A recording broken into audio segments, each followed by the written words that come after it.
الحمدللہ رب العالمین والصلاة والسلام علی سید الانبیاء والمرسلین اما بعد فاعوذ باللہ السمیع العلیم من الشیطان الرجیم بسم اللہ الرحمن الرحیم السلام علیکم ورحمۃ اللہ وبرکاتہ۔ آج ہم درس فقہ میں شریعت کی تعریف اور احکام شریعت کیا ہوتے ہیں اس حوالے سے بات ہوگی۔ آسان اور سادہ زبان میں ہم شریعت کو سمجھنے کے لیے کہتے ہیں کہ یہ وہ قوانین ہیں، وہ رولز اینڈ ریگولیشن ہیں جو اللہ سبحانہ وتعالی نے قرآن کریم اور اپنے نبی کریم صلی اللہ علیہ وآلہ وسلم کے ذریعے امت مسلمہ کو عطا کیے کہ حرام کیا ہے، کیا حلال ہے، لوگوں کی ضرورتوں اور مجبوریوں کا کیا لحاظ رکھا گیا ہے، کون سی چیز بالکل حرام ہے اور کس چیز کا حالت مجبوری میں شرعی حکم تبدیل ہوگا۔ اور احکام شریعت اسلام کے وہ احکام ہیں جو مسلمانوں کے افعال و اعمال سے متعلق ہیں، جیسے فرض، واجب، سنت، مستحب، حلال، حرام، مکروہ اور مباح۔ اب ان کی مختصر، سادہ اور آسان تعریف آپ کے سامنے پیش کروں گا۔ فرض کسے کہتے ہیں؟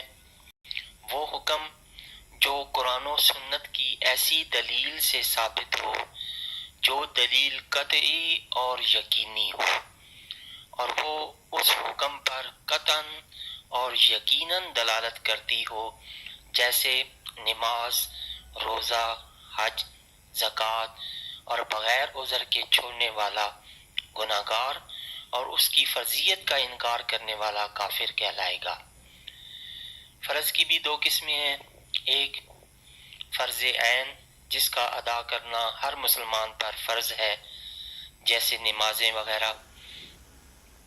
دوسرا فرض کفایہ کہ سوسائٹی کے چند افراد کر لیں تو سب کی طرف سے ادا ہو جاتا ہے، جیسے نماز جنازہ وغیرہ۔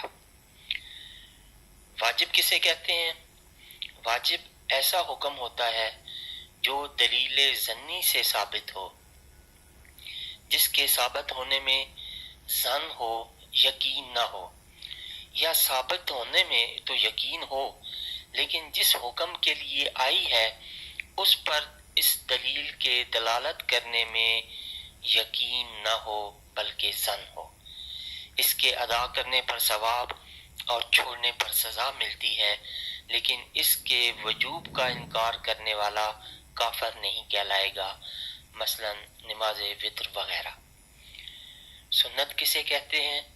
سنت ایسا طریقہ جو آپ صلی اللہ علیہ وسلم کے اقوال یا اعمال سے ثابت ہو، افعال سے ثابت ہو، اور صحابہ کرام نے اپنا عمل بنایا ہو، جیسے وضو میں بسم اللہ پڑھنا اور تمام اعضاء کو 3 مرتبہ دھونا۔ اس کے کرنے پر اجر اور نہ کرنے پر ملامت ہے۔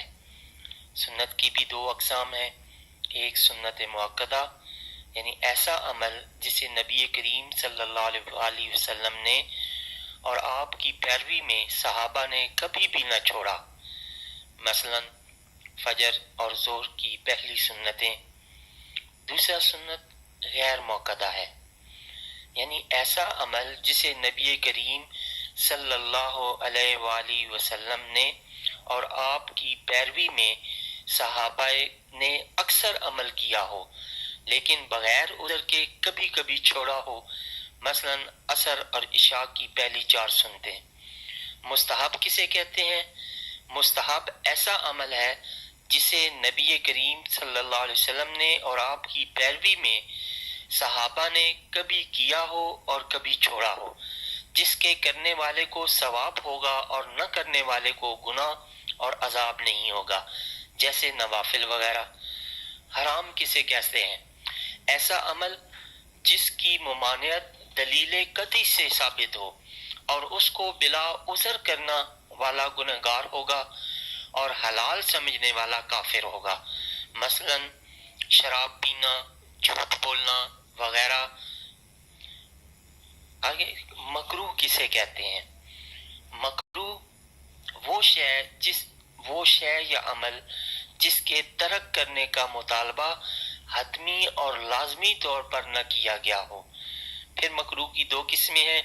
ایک مکروہ تحریمی، یعنی وہ عمل جس کی ممانعت دلیل ظنی سے ثابت ہو اور اس کا کرنے والا گناہگار ہوتا ہے اور اس کو حلال جاننے والا کافر نہیں بلکہ گمراہ ہوتا ہے. مثلا امام سے پہلے سجدہ یا رکوع کرنا، وطر کو چھوڑ دینا. دوسرا ہے مکروہ تنزیہی. مکروہ تنزیہی وہ عمل ہے جس کو ترک کرنے کے مطالبہ میں شدت نہ پائی جائے لیکن کرنا برا سمجھا جاتا ہے. مثلا محرم الحرام کی صرف 10ویں تاریخ کا روزہ رکھنا، عورت کا بلا اجازت خامد نفلی روزہ رکھنا. مباح کسے کہتے ہیں؟ وہ عمل ہے جس کے کرنے سے نہ ثواب ہو اور نہ گناہ ہو، جیسے کھانا پینا سونا وغیرہ. وآخر دعوانا ان الحمد للہ رب العالمین.